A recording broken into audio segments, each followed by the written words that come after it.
ഈ ധാൻഗട്ടിയുടെ അവിടെ എത്തിയ വഴി ഈ കുട്ടി വേഗം ഈ എഴുതിയ ഈ നാമം ആ ഭഗവാൻ അവിടെ സമർപ്പിച്ചിട്ട് എൻ്റെ കൃഷ്ണാന്ന് വിളിച്ചിട്ട് ചമ്പ്രം പടിഞ്ഞവിടെ ഇരുന്നു. ചമ്പ്രം പടിഞ്ഞവിടെ ഇരുന്നതും ഈ ക്ഷേത്രത്തിൻ്റെ അകത്ത് നിന്ന് രാധേ രാധേ വൃന്ദാവനത്തിലെ വിശേഷങ്ങൾ പോലെ തന്നെ ആ ബർസാന, രാധാറാണിയുടെ കൊട്ടാരം സ്ഥിതി ചെയ്യേണ്ടതാണ് ബർസാന. ഗോവർദ്ധന പരിക്രമ പോലെ ബർസാനയ്ക്ക് ഒരു പരിക്രമയുണ്ട്, ബർസാന പരിക്രമ. അപ്പോൾ അതിൽ ഒരുപാട് ക്ഷേത്രങ്ങളിലൂടെ നമുക്ക് സഞ്ചരിക്കാൻ കഴിയും.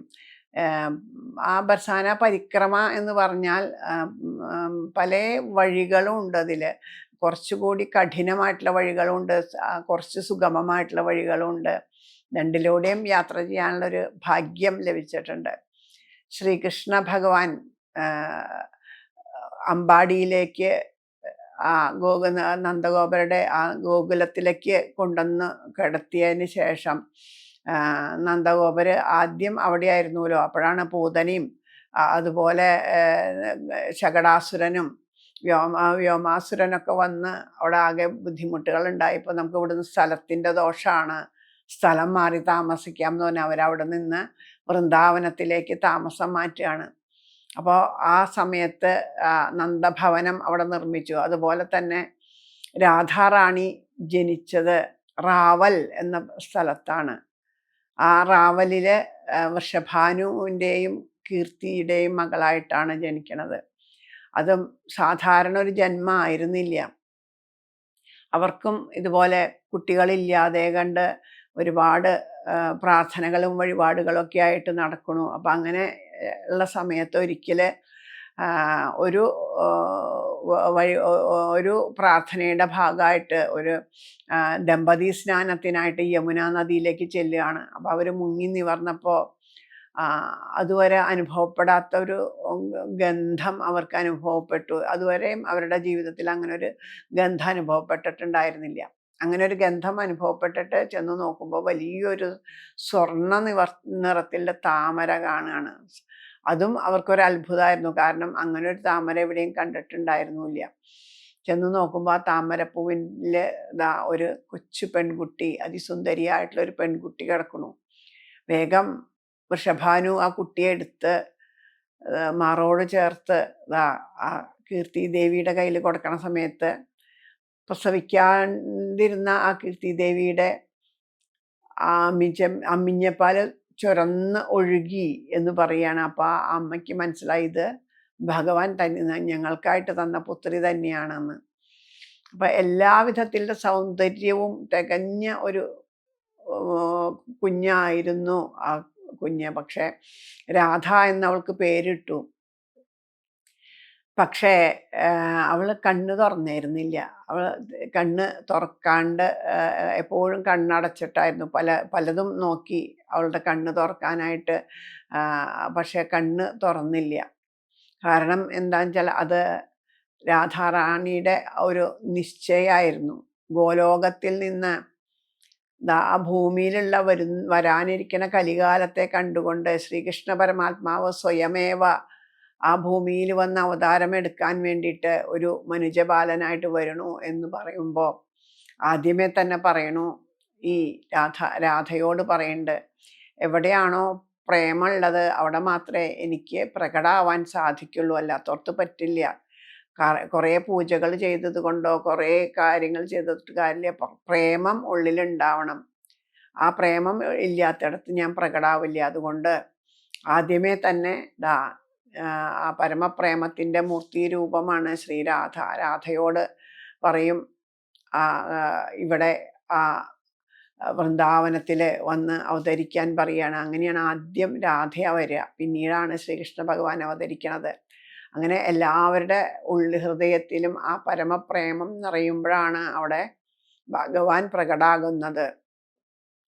അതുതന്നെയാണ് നമുക്കും നമ്മളുടെ ഉള്ളിലും ആ ഭഗവാൻ പ്രകടാകണം എന്നുണ്ടെങ്കിൽ ആദ്യം നമ്മുടെ ഉള്ളിൽ ആ പരമമായ പ്രേമം ഉണ്ടാവണം. രാധ എന്ന് പറഞ്ഞാൽ ആ പ്രേമം തന്നെയാണ് എന്ന് പറയണു. പ്രേമത്തിൻ്റെ സ്വരൂപമാണ് രാധ. അങ്ങനെ ആ രാധ കണ്ണ് തുറക്കണില്ല അന്ധയായിട്ടാണ് ഇരിക്കുന്നത്. ശ്രീകൃഷ്ണ ഭഗവാൻ ജനിച്ചതിന് ശേഷം ഒരിക്കൽ വൃഷഭാനും നന്ദഗോപരും വലിയ സുഹൃത്തുക്കളാണ്. ഒരു ദിവസം നന്ദഗോപര് കൃഷ്ണനെ എടുത്തിട്ട് ആ വൃഷഭാനുവിൻ്റെ ഗൃഹത്തിലേക്ക് ചെല്ലുമ്പോൾ രാധ അവിടെ ചെമ്പറം പടിഞ്ഞ് കണ്ണുകളടച്ച് ഏതോ ഒരു ആനന്ദത്തിൽ ലയിച്ചിങ്ങനെ ഇരിക്കുന്നുണ്ട്. അപ്പം എപ്പോഴും ഈ കുട്ടി ഇങ്ങനെയാണ്, അപ്പം അതിന് കണ്ണ് കാണാത്തത് കൊണ്ടായിരിക്കും എന്നാണ് വീട്ടുകാർ. അതുമാത്രം അവർക്കൊരു ദുഃഖം ഉണ്ടായുള്ളൂ. ബാക്കിയുള്ള കാര്യങ്ങളൊക്കെ നല്ല അഴകും നല്ല സാമർഥ്യവും നല്ല ബുദ്ധിശക്തിയൊക്കെ ഉണ്ട്. കാണണില്ലെങ്കിലും വേണ്ടില്ല അവളുടെ ബുദ്ധിശക്തിയൊക്കെയുള്ള കുട്ടി. ഇത് മാത്രം അവർക്കൊരു ദുഃഖമായിരുന്നു. ശ്രീകൃഷ്ണൻ അവിടെ എത്തിയപ്പോൾ താഴെ നിർത്തിയപ്പോൾ മുട്ടുകുത്തി ചെന്ന് ചമ്പറം പടിഞ്ഞിരിക്കുന്ന ആ രാധയുടെ 2 തുടകളിലും കൈവച്ചിട്ട് മുഖത്തോട് മുഖം ഇങ്ങനെ ചേർത്ത് നിർത്തിയപ്പോൾ ആ കണ്ണൻ്റെ സച്ചിദാനന്ദ ഗന്ധം അനുഭവപ്പെട്ട രാധ കണ്ണു തുറന്നു. അങ്ങനെ ആ ഭഗവാനെയാണ് ആദ്യമായിട്ട് കാണുന്നത്. നമ്മളോടും പറയണു, ഈ ലൗകികമായിട്ടുള്ള കാര്യങ്ങളിലേക്ക് നമ്മുടെ ദൃഷ്ടി പോകുമ്പോൾ ഭഗവാനെ നമുക്ക് കാണാൻ സാധിക്കില്ല. ഭഗവാനെ കാണണമെങ്കിൽ മറ്റുള്ള എല്ലാ കാഴ്ചകളിൽ നിന്നും ഉള്ളിലേക്ക്, ആ കാഴ്ചകളിൽ നിന്നും ഉള്ള ഇന്ദ്രിയങ്ങളെ ഉള്ളിലേക്ക് വലിച്ചിട്ട് ആ ഉള്ളിലിരുന്ന ആനന്ദത്തിനെ അനുഭവിക്കാൻ കഴിഞ്ഞാൽ പുറമേ ഭഗവാനെ നമുക്ക് പുറമേയും അനുഭവിക്കാനായിട്ട് സാധിക്കും എന്നൊക്കെയാണ് അതിൻ്റെ ഒരു താത്വികമായ വശങ്ങളിലൂടെ നമുക്ക് മഹാത്മാക്കൾ പറഞ്ഞു തരുന്നത്. അങ്ങനെ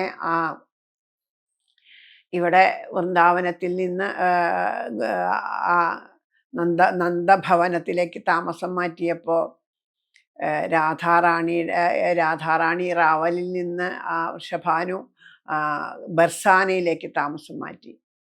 ബർസാന എന്ന് പറയുന്നതിൻ്റെ അർത്ഥം മഴ പെയ്യാന്നാണ്. ബർസാന എന്നുള്ളതിന് പറയണ അർത്ഥം പറയണത് മഴ പെയ്യാന്ന് വെച്ചാൽ ഭഗവാൻ എങ്ങനെയാ മഴ പെയ്യണത്? കൃഷ്ണനെ മേഘമായിട്ട് സങ്കല്പിക്കും അല്ലെ, കാർമേഘവർണ്ണൻ എന്നൊക്കെ പറയണില്ലേ, ആ മേഘമായിട്ടുള്ള സങ്കല്പിക്കണം. അങ്ങനെ ആ കാർമേഘനായിട്ടുള്ള ആ ഭഗവാൻ അവിടെ നിന്ന് പ്രേമ മഴ വർഷിക്കണ സ്ഥലമാണ് ആ ബർസാന എന്ന് പറയണു. സാധാരണ ലൗകികമായ ധാരാളം കഥകളിലൂടെ തന്നെയാണ്, കാരണം നമ്മളൊക്കെ എങ്ങനെയാണോ അതുപോലെ തന്നെയുള്ള ലീലകൾ തന്നെയാണ് ഭഗവാൻ ആടിയിട്ടുള്ളത്. പൂർണ്ണമായിട്ടും ഭഗവാന്റെ ലീലകൾ പൂർണ്ണമായിട്ടും മനുഷ്യനല്ല മനുഷ്യഭാവത്തിലല്ലെങ്കിലും, കാരണം എന്താ വെച്ചാൽ പൂർണ്ണമായിട്ടെന്ന് പറഞ്ഞപ്പോൾ കാളിയൻ്റെ മുകളിൽ നൃത്തം ചെയ്യുക, അതുപോലെ ഗോവർദ്ധന പർവ്വതം ഉയർത്തുക എന്നുള്ളതൊക്കെ അമാനുഷികമായിട്ടുള്ള കാര്യങ്ങളാണെന്നുണ്ടെങ്കിലും അധികവും ആ മാനുഷിക ഭാവത്തിൽ തന്നെയാണ് ഭഗവാൻ ലീലകൾ ആടിയിട്ടുള്ളത്. അപ്പോൾ ആ ഭഗവാൻ അങ്ങനെ ലീലകളാടുമ്പോൾ അതിനിടയ്ക്ക് ഗോപികമാർ വരും, കൃഷ്ണൻ വരും, പരസ്പരം പല കാര്യത്തിലും വഴക്കിടണു, പിണങ്ങണു, അങ്ങനെയൊക്കെ ഉണ്ട്. രാധയോട് ഗോപികമാരോടും ഗോപന്മാരും കൃഷ്ണനും കൂടിയിട്ട് പല വിധത്തിലുള്ള കളികൾ കാണിക്കണു. പല കഥകൾ പറയണ്ട. അവിടെ ഒരു കുസും സരോവർ എന്ന് പറയണ ഒരു സ്ഥലമുണ്ട് ഈ ഗോവർദ്ധന പരിക്രമയ്ക്ക് പോണ സ്ഥലത്ത്. അവിടെ നിറയെ പൂക്കളായിരുന്നു. പണ്ട് കൃഷി അവിടെ അത്രയും പൂക്കളായിരുന്നു. അത് നന്ദഗോപരുടെ ഒരു അധീനതയിലുള്ളൊരു ഭാഗമായിരുന്നു. നിറച്ച് പൂക്കളുണ്ടാവും അവിടെ. അപ്പോൾ ആ രാധാറാണിയും കൂട്ടരും അവിടെ വന്ന് പൂക്കൾ പറിക്കുക ചെയ്യുക. പൂക്കൾ പറിക്കും. അപ്പോൾ ആ പൂക്കളൊക്കെ ഇങ്ങനെ പറിക്കണ സമയത്ത് ഒരിക്കൽ ആ ശ്രീകൃഷ്ണ ഭഗവാൻ അവിടെ വന്നിട്ട് പ്രത്യക്ഷപ്പെടുകയാണ്.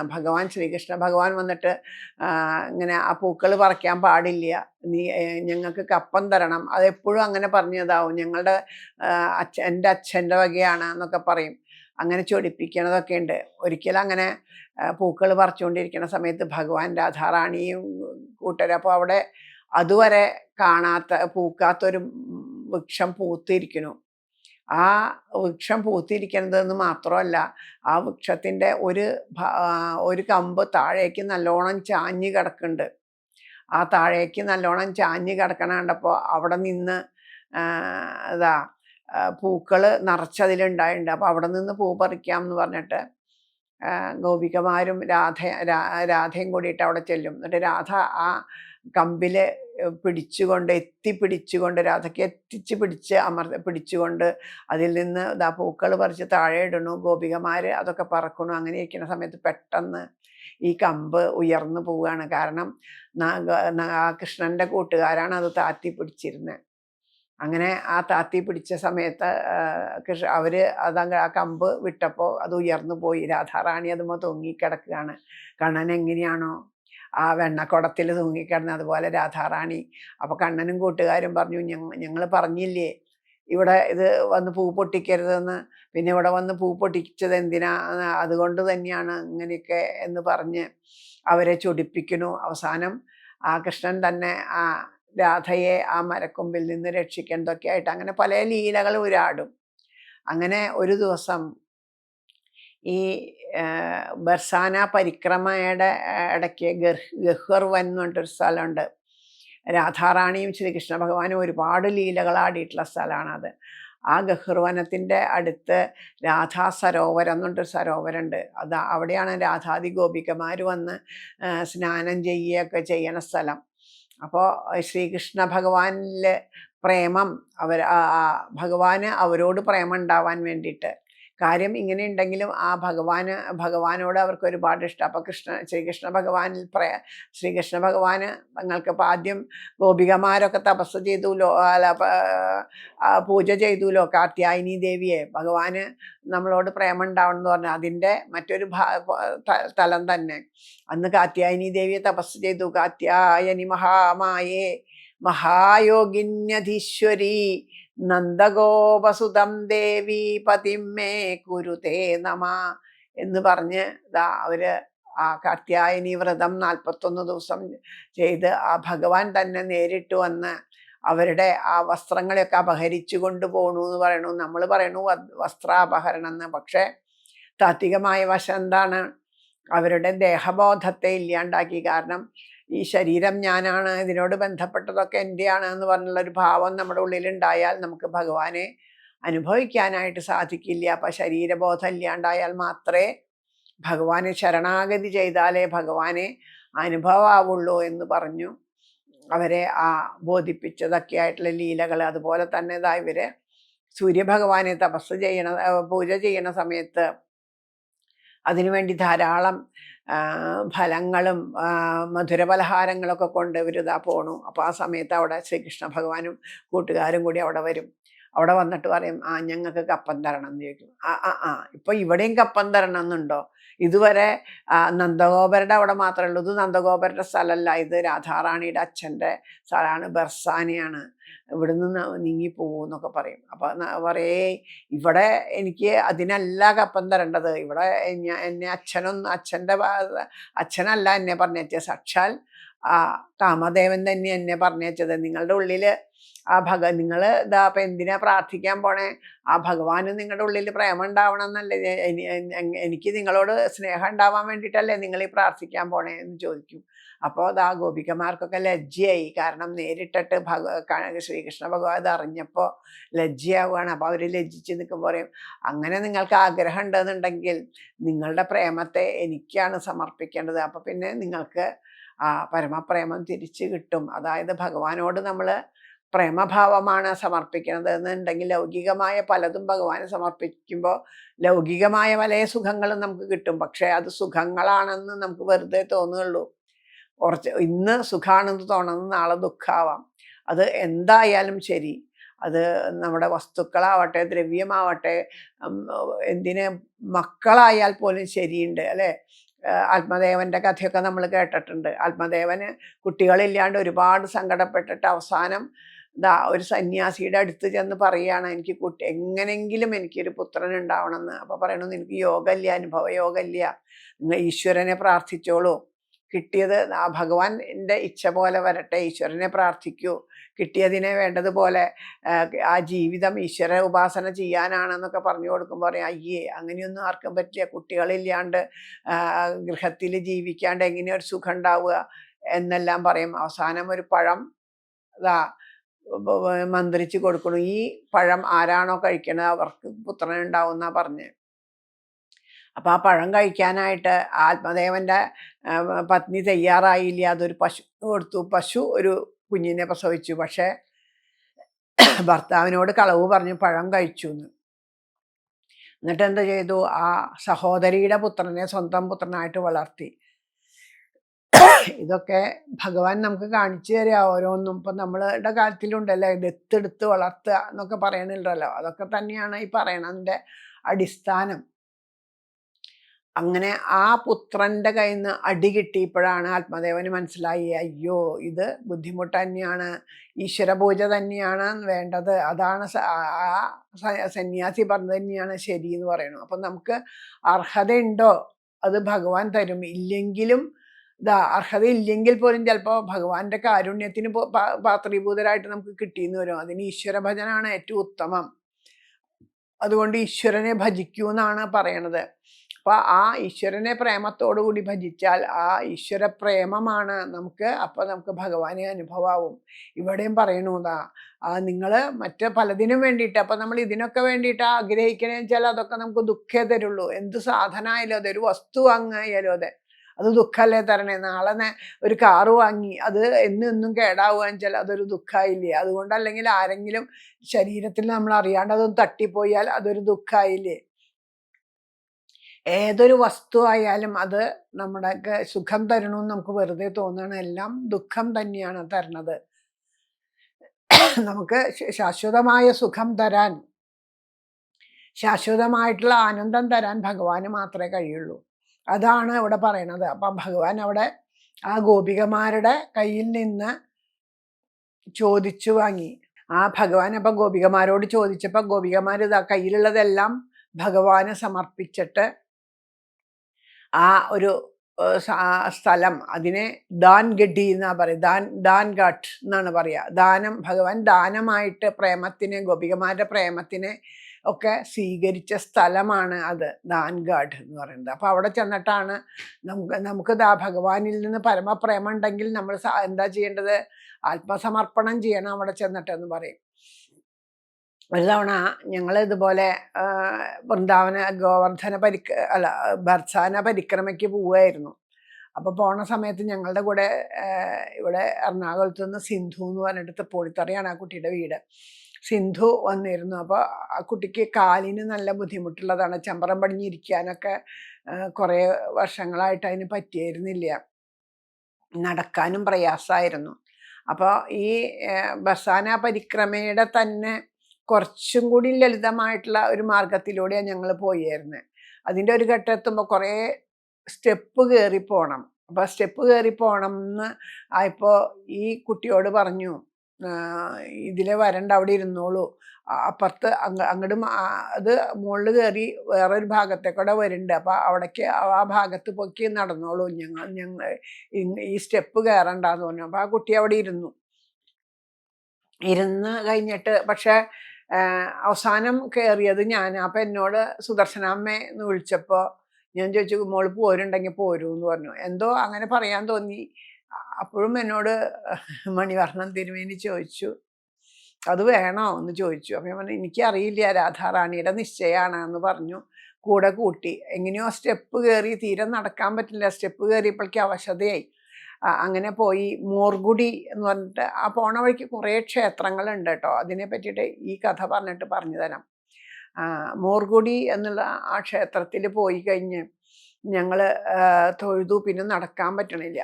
നടക്കാൻ പറ്റാത്ത ഒരു അവസ്ഥ വന്നപ്പോൾ ഞാൻ എന്ത് ചെയ്തു, ആ കുട്ടിയുടെ കൈ പിടിച്ചിട്ട് പറഞ്ഞു, മോള് വേഗം വേഗം നാമം ജപിച്ചോളൂ എന്ന് പറഞ്ഞിട്ട് ഞങ്ങൾ രണ്ടുപേരും കൈ ചേർത്ത് പിടിച്ചിട്ട് രാധേ രാധേ രാധേ രാധേ എന്ന് ജപിച്ച് ഇങ്ങനെ നടക്കാൻ തുടങ്ങി. കുറച്ച് നടന്നു കഴിഞ്ഞപ്പോൾ സുഗമമായിട്ട് ആ കുട്ടിക്ക് നടക്കാൻ സാധിച്ചു. അപ്പം ഞങ്ങൾ ഇവിടുന്ന് പോണ സമയത്ത് വൃന്ദാവനത്തിലേക്ക് യാത്ര പോകണമെന്ന് പറയുമ്പോഴേ തൊട്ട് രാധാനാമങ്ങൾ എഴുതിയിട്ടുണ്ടായിരുന്നു. അപ്പോൾ അത് 2-3 പുസ്തകങ്ങളുണ്ട്. അപ്പോൾ അത് ബർസാനയിൽ സമർപ്പിക്കാനാണ് കയ്യിലെടുത്തത്. അപ്പോൾ ബർസാന പരിക്രമ സമയത്ത് അത് കയ്യിലെടുത്തിട്ടുണ്ടായിരുന്നു. അപ്പോൾ ഈ യാത്രയിൽ അത് കയ്യിലിങ്ങനെ പിടിച്ചിട്ടുണ്ട്. എന്നിട്ട് പിന്നെ രാധേ രാധേ രാധേ രാധേ രാധേ എന്ന് പറഞ്ഞ് പോയിട്ട് ഈ ധാൻഘട്ടിയുടെ അവിടെ എത്തിയ വഴി ഈ കുട്ടി വേഗം ഈ എഴുതിയ ഈ നാമം ആ ഭഗവാൻ അവിടെ സമർപ്പിച്ചിട്ട് എൻ്റെ കൃഷ്ണാന്ന് വിളിച്ചിട്ട് ചമ്പ്രം പടിഞ്ഞ് അവിടെ ഇരുന്നു. ചമ്പരം പടിഞ്ഞ് അവിടെ ഇരുന്നതും ഈ ക്ഷേത്രത്തിന്റെ അകത്ത് നിന്ന് ഒരു കാറ്റ്, സാധാരണ പുറത്തു നിന്ന് അകത്തൊക്കെയാണ്, ഇത് അകത്ത് നിന്നൊരു കാറ്റ് ഞങ്ങളെല്ലാവരെയും തഴുകിക്കൊണ്ട് പുറത്തേക്ക് പോയി. ഈ കുട്ടി അവിടെ ഇരുന്ന് ഉറക്കെ കരയാൻ തുടങ്ങി. അപ്പോൾ അവിടെ ഇരിക്കുന്ന ഒരു സ്ത്രീയാണ് അവിടെ എപ്പോഴും പൂജ ചെയ്യാനായിട്ടുണ്ടാവുക. ആ ഗോപസ്ത്രീ ചോദിച്ചു, എന്താണെന്ന് ചോദിച്ചു. എന്തിനാ കരയണേ? കാരണം കരയാൻ പാടില്ല, വൃന്ദാവനത്തിൽ എല്ലാവരും ചിരിക്കാനേ പാടുള്ളൂ, ഇവിടെ വ്രജത്തിൽ ചിരിക്കാനേ പാടുള്ളൂ എന്നെല്ലാം പറയും. പക്ഷെ ആനന്ദം കൊണ്ടാണ് ഈ കുട്ടി കരയണേ. അപ്പോൾ ആദ്യം ഞങ്ങൾക്കും ഇതൊന്നും മനസ്സിലായില്ല. പിന്നെയാ പറഞ്ഞത്, ഞാൻ എത്രയോ വർഷത്തിന് ശേഷം ചമ്പരം പണി എനിക്ക് ഇരിക്കാൻ പറ്റുന്നുണ്ട്, എൻ്റെ കാലുകൾ മടക്കാനും നിർത്താനും പറ്റുന്നുണ്ട്, മറ്റത് സ്റ്റിഫായിട്ടിരുന്നായിരുന്നതാണ് എന്നുള്ള ഒരു അനുഭവം. അപ്പം ഇതൊക്കെ കഴിഞ്ഞപ്പോഴാണ് ഞങ്ങൾ ഈ ഒരു കഥ അറിയണത്. ഞങ്ങൾ ഇതൊക്കെ അവിടെ വന്ന് പറയുമ്പോഴാണ് അവിടെ ആശ്രമത്തിലുള്ളവർ പറയുന്നത്, ആ സ്ഥലം ദാൻഗഡി എന്നാണുള്ള സ്ഥലമാണ്. അവിടെ ദാനം ഭഗവാൻ ചോദിച്ചു വാങ്ങാണ്. നമ്മൾ കൊടുത്തില്ലെങ്കിലും നമ്മളുടെ പ്രേമത്തിനെ ഭഗവാൻ അവിടെ ചോദിച്ചു വാങ്ങണു എന്നുള്ള സ്ഥലമാണെന്ന് പറഞ്ഞു. അത്രയും മഹത്വമാണ്. അങ്ങനെ കുറേ ക്ഷേത്രങ്ങളുണ്ട്. ഈ ബർസാന പരിക്രമ പോണ സമയത്ത് മാൻഗഡ് എന്ന് പറഞ്ഞിട്ടൊരു ക്ഷേത്രം ഉണ്ട് അവിടെ. അതിങ്ങനെ സ്റ്റെപ്പ് കയറി പോയിട്ടാണ് മാൻഗഡ് എന്നുള്ള ക്ഷേത്രം. ആ ക്ഷേത്രത്തിലെ എങ്ങനെയാണെന്ന് വെച്ചാൽ അവിടെ ആ സ്ഥലത്ത് വെച്ചിട്ടാണ് എപ്പോഴും രാധാകൃഷ്ണന്മാർ ഒരുമിച്ച് ക്രീഡ ചെയ്യുന്ന സ്ഥലമാണ്. അപ്പോൾ രാധയ്ക്ക് ശ്രീകൃഷ്ണ ഭഗവാനെ കാണാനുള്ള ആഗ്രഹം കൊണ്ട് തൻ്റെ സുഹൃത്തായ സുബലയോട് പോയിട്ട് പറയും, കൃഷ്ണനെ വിളിച്ചിട്ട് വരുമെന്ന്. അപ്പോൾ ആ കൃഷ്ണനെ വിളിച്ചിട്ട് വരാനായിട്ട് ആ സുബല പോകുമ്പോൾ ശ്രീകൃഷ്ണ ഭഗവാനോട് പറയും, രാധാറാണി അന്വേഷിക്കണമെന്ന്. അങ്ങനെ ശ്രീകൃഷ്ണ ഭഗവാൻ വരണ സമയത്ത് ചന്ദ്രാവലി പറഞ്ഞു, അതാ ഇവിടെ ലളിതാ സഖി കാത്തു നിൽക്കുന്നുണ്ട്, കണ്ണനോട് എന്തോ പറയാൻ വേണ്ടിയിട്ടാണെന്ന്. അപ്പോൾ വേഗം ശ്രീകൃഷ്ണ ഭഗവാൻ ലളിതാ സഖിയുടെ അടുത്ത് ചെന്ന് സംസാരിച്ച് വരുമ്പോഴേക്കും സമയം വൈകി. അപ്പോൾ സുബലോട് ചോദിച്ചു, ശ്രീകൃഷ്ണ ഭഗവാൻ എവിടെ? ശ്രീകൃഷ്ണ ഭഗവാനെ ചന്ദ്രാവലി വിളിച്ചു കൊണ്ടുപോയി. അപ്പോഴേക്കും ആ മാനുഷിക ഭാവത്തിലുള്ള നാട്യത്തോടു കൂടിയിട്ട് രാധ പിണങ്ങിയിരുന്നു കണ്ണനോട്. ഇനി എനിക്ക് കാണണ്ട, എൻ്റെ അടുത്തേക്ക് വരണ്ട എന്ന് പറയുന്നു. കണ്ണൻ വന്നപ്പോൾ പറഞ്ഞു, രാധാറാണിക്ക് കാണണ്ട എന്നാ പറഞ്ഞതെന്ന്. പല വിധത്തിലും രാധയെ കാണാൻ നോക്കിയിട്ടൊന്നും സമ്മതിച്ചില്ല. അവസാനം കണ്ണൻ അവിടുന്ന് പോയി. കുറച്ച് കഴിഞ്ഞപ്പോൾ ഒരു ഗോപിക അതിലെ വന്നു. അപ്പോൾ ആ ഗോപിക ആരാണെന്നൊന്നും ഇവർക്ക് മനസ്സിലായില്ല. ഗോപിക നേരെ രാധയുടെ അടുത്ത് ചെന്നു, ആ രാധയോട് സംസാരിച്ചു. അപ്പോൾ രാധയോട് സംസാരിച്ചൊക്കെ ഇരുന്ന സമയത്ത് രാധ ഇവിടെ അടുത്തുള്ള ഗോപിയാണ്, കാണാൻ വേണ്ടി വന്നതാണെന്നൊക്കെ പറഞ്ഞു. പോണ സമയത്ത് ആ രാധാറാണിയെ കെട്ടിപ്പിടിച്ചു. രാധാറാണിയെ സ്പർശിച്ച മാത്രമേ രാധയ്ക്ക് മനസ്സിലായത് ശ്രീകൃഷ്ണ ഭഗവാനാണെന്ന്. അങ്ങനെ ദേവി പൊട്ടിച്ചിരിച്ചുകൊണ്ട് ആ ഒരു പരിഭവം മാറിയ സ്ഥലം മാൻഗഡ് എന്നാണ് അതിൻ്റെ പേര്. അവിടെ അതായത് നമുക്കൊക്കെ അങ്ങനെയുള്ളൊരു ഞാൻ എൻ്റെ എന്നുള്ളൊരു ഭാവം വരുമ്പോഴാണല്ലോ ആ മാനം വരിക, എന്നെക്കാളും എൻ്റെ മാത്രമാണ് കണ്ണൻ എന്നൊക്കെ ഒരു ഭാവം. അപ്പം അങ്ങനെയൊന്നും ഉണ്ടാവരുത് എന്ന് കൂടി കാണിച്ചു തരികയാണ് ഇവിടെ. അപ്പോൾ അങ്ങനെ ആ ഭഗവാൻ അവിടെ നിന്ന് വരുമ്പോൾ ആ രാധാറാണിയെ സന്തോഷിപ്പിക്കാൻ വേണ്ടിയിട്ട് ഭഗവാൻ ഒരു മയിലായിട്ട് വേഷം ഇട്ടു. അങ്ങനെ ആ മയിലായപ്പോൾ രാധാറാണിയും മയിലായി. അങ്ങനെ അവിടെ മയൂര നൃത്തമൊക്കെ നടന്നു. അങ്ങനെയുള്ള സ്ഥലം മോർന്നിച്ച മയിലാണ്, മോർഗുടി എന്നാണ് ആ സ്ഥലത്തിൻ്റെ പേര്. കുറേ സ്ഥലങ്ങളിലൊക്കെ ഫോട്ടോ ഒക്കെ എടുക്കാനൊക്കെ പറ്റും വെച്ചാലും അതിൻ്റെ ഉള്ളിലൊന്നും അങ്ങനെ അത് അത്രയും പരിഭാവനായിട്ടാണ് ആ മോർഗുടി എന്നുള്ള സ്ഥലമൊക്കെ സൂക്ഷിക്കണത്. അങ്ങനെ പിന്നെ ഒരു വലിയ കൊട്ടാരത്തിൻ്റെ അടുത്ത് വലിയൊരു രാധാകൃഷ്ണ ടെമ്പിൾ ഉണ്ട്. ഈ ബർസാന കൊട്ടാരത്തിൻ്റെ തൊട്ട് മുമ്പിലേക്ക് പോണതിന് മുമ്പ് ഒരു വലിയൊരു ടെമ്പിൾ ഉണ്ട്. നല്ല ഭംഗിയാണ് അത് കാണാൻ. അതിലൂടെ നടന്നിട്ട് ആ ബർസാനയിലെത്താം. ബർസാനയിലാണ് ആ രാധാറാണിയുടെ ക്ഷേത്രം. അവിടെ ആ ബർസാനയിലുണ്ട്. അത്യധികം തിരക്കോട് കൂടിയിട്ടുള്ള ക്ഷേത്രമാണ് അവിടെ. പല കഥകളും അവിടെ പറയണ്ട്. പലർക്കും അവിടെ രാധാറാണി പ്രത്യക്ഷമായിട്ട് ഉണ്ടായ കഥകളൊക്കെ പറയണ്ട്. അവിടുത്തെ ഒരു ആ ബർസാനയിൽ താമസക്കാരനായിട്ടുള്ളൊരു വാദ്യകലാകാരന് അദ്ദേഹത്തിൻ്റെ മകളുടെ ഭാവത്തിൽ രാധാറാണി വന്നു എന്നുള്ള അങ്ങനെ അദ്ദേഹത്തെ അവസാനം ആ രാധാറാണി അദ്ദേഹത്തിനെ കണ്ട് ആ ക്ഷേത്രത്തിൻ്റെ പുറകുവശത്തിലേക്ക് പോയ അദ്ദേഹത്തിനെ പിന്നെ എവിടെയും കണ്ടില്ല. അദ്ദേഹത്തിൻ്റെ കയ്യിലുണ്ടായിരുന്ന ആ വാദ്യോപകരണം രാധാറാണിയുടെ കാൽക്കലിരിക്കുന്നത് കണ്ടതായിട്ടൊക്കെയുള്ള കഥകൾ, കഥകൾ എന്ന് പറഞ്ഞാൽ കഴിഞ്ഞു പോയതൊക്കെ കഥകളാണല്ലോ. അങ്ങനെയുള്ള ചരിതങ്ങളൊക്കെ ഈ ബർസാനയിലുള്ള കഥ ഇതിൽ കൂടെ പറയാറുണ്ട്. ബർസാനയോട് സംബന്ധിച്ചിട്ട് അങ്ങനെ ഒരുപാട് അനുഭവങ്ങളാണ് അവിടെ. പലർക്കും അതെ, ധാരാളം പടികൾ കയറിയിട്ട് ഒരു ഭാഗത്തെ കൂടെ പോകുമ്പോൾ എങ്ങനെയാണെന്ന് വെച്ചാൽ ധാരാളം പടികൾ കയറിയിട്ട് വേണം മുൻഭാഗത്തെ കൂടെ പോകുമ്പോൾ. നമ്മളിപ്പോൾ ഈ മയൂർഗുഡിയിലൊക്കെ കൂടി വരുമ്പോൾ പിൻഭാഗത്ത് കൂടിയിട്ടാണ് ആ കൊട്ടാരത്തിലേക്ക് കയറുക. പക്ഷെ മുൻഭാഗത്ത് കൂടിയിട്ടുള്ള പരിക്രമയിൽ വരുമ്പോൾ ധാരാളം സ്റ്റെപ്പുകൾ കയറിയിട്ടാണ് മുൻഭാഗത്ത് കൂടി കയറുക. അപ്പോൾ ആ സ്റ്റെപ്പുകൾ ഇങ്ങനെ കയറാനൊക്കെ നിറയെ 350 അത്രയൊക്കെ സ്റ്റെപ്പ് ഉണ്ട് തോന്നുന്നു. നല്ല പ്രയാസമാണ് അങ്ങനെ ആ സ്റ്റെപ്പ് കയറാനായിട്ടുള്ളത്. അത് കാലിന് വയ്യാതിരുന്നിട്ട് ആ കാലിൻ്റെ വയ്യായകൾ മാറിക്കഴിഞ്ഞാൽ ആ ബർസാനയിൽ വന്നിട്ട് രാധാറാണിയെ തൊഴുതോളാം എന്നൊക്കെ പ്രാർത്ഥിച്ചിട്ട് കാലിൻ്റെ വയ്യായൊക്കെ മാറിയിട്ട് ആ സ്റ്റെപ്പ് കയറിയിട്ട് അവിടെ നിന്ന് രാധാറാണിയെ തൊഴുത അനുഭവമൊക്കെ പലരും പങ്കുവച്ചിട്ടുണ്ട്.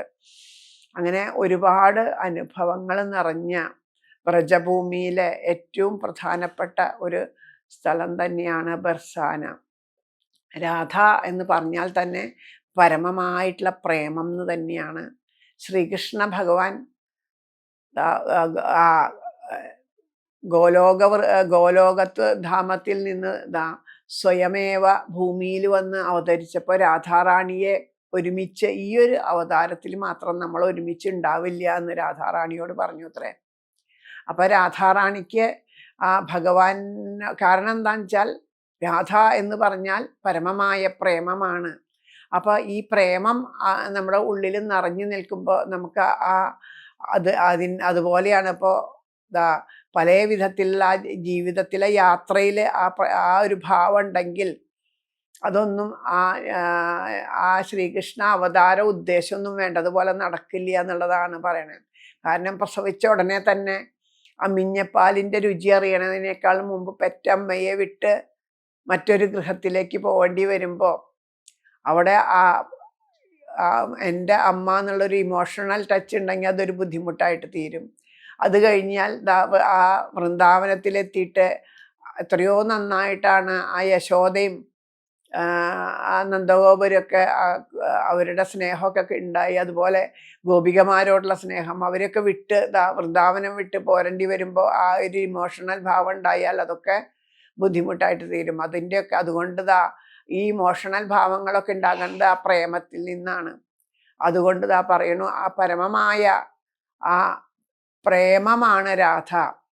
അപ്പോൾ ആ പ്രേമത്തിനെ മാറ്റി നിർത്തിയിട്ട് നിർമ്മമനായിട്ട് നിരഹങ്കാരനായിട്ട് ഒന്നിലും ഒരൊട്ടലില്ലാണ്ട്, കാരണം നമ്മളും അതുപോലെ വേണമെന്ന് ഭഗവാൻ കാണിച്ചു തരികയാണ്. നമ്മൾ വികാരങ്ങളിലൂടെ മറ്റുള്ളവരുടെ നമ്മളുടെ ബന്ധം അങ്ങനെയല്ല ചെയ്യേണ്ട കാര്യങ്ങൾ വേണ്ടതുപോലെ ചെയ്യണം. അതിൽ ബന്ധങ്ങൾക്കും മറ്റുള്ളതിനൊന്നും അടിസ്ഥാനം ഉണ്ടാവരുത്, വികാര വിചാരങ്ങളൊന്നും ആവരുത്. അത് നമ്മൾ വേണ്ടതുപോലെ വിവേകപൂർവം ചെയ്യണം എന്ന് ഭഗവാൻ കാണിച്ചു തരിക. അങ്ങനെ ഭഗവാൻ ആ രാധാറാണിയിൽ നിന്ന് പിരിഞ്ഞിട്ടാണ്. പക്ഷേ മഹാത്മാക്കൾ പറയും രാധയ്ക്ക് ഒരിക്കലും, കാരണം ആ പ്രേമം നിലനിൽക്കണമെങ്കിൽ ഭഗവാൻ ഇല്ലാണ്ട് പറ്റില്ല, ഭഗവാന്റെ ആ ഭാവം നിലനിൽക്കണമെങ്കിൽ പ്രേമം ഇല്ലാണ്ടും പറ്റില്ല. അത് രണ്ടും ഒരുമിച്ച് എപ്പോഴും ഉണ്ടാവുള്ളൂ. അപ്പോൾ ആ രാധ അങ്ങനെ പ്രകടമായിപ്പോൾ രാധയുടെ സന്തോഷത്തിനായിട്ട് ഗോലോകധാമത്തിൽ നിന്ന് തന്നെ വൃന്ദാവനവും ഗോവർദ്ധനവും ഒക്കെ ഭൂമിയിലേക്ക് കൊണ്ടുവന്നു. ഇന്ന് നമ്മൾ കാണുന്നത് ആ ഗോലോക വൃന്ദാവനത്തിൽ തന്നെയാണ് നമ്മളിന്ന് പോയി സന്ദർശിക്കുന്നത്. അതാണ് അതിൻ്റെ മഹത്വവും.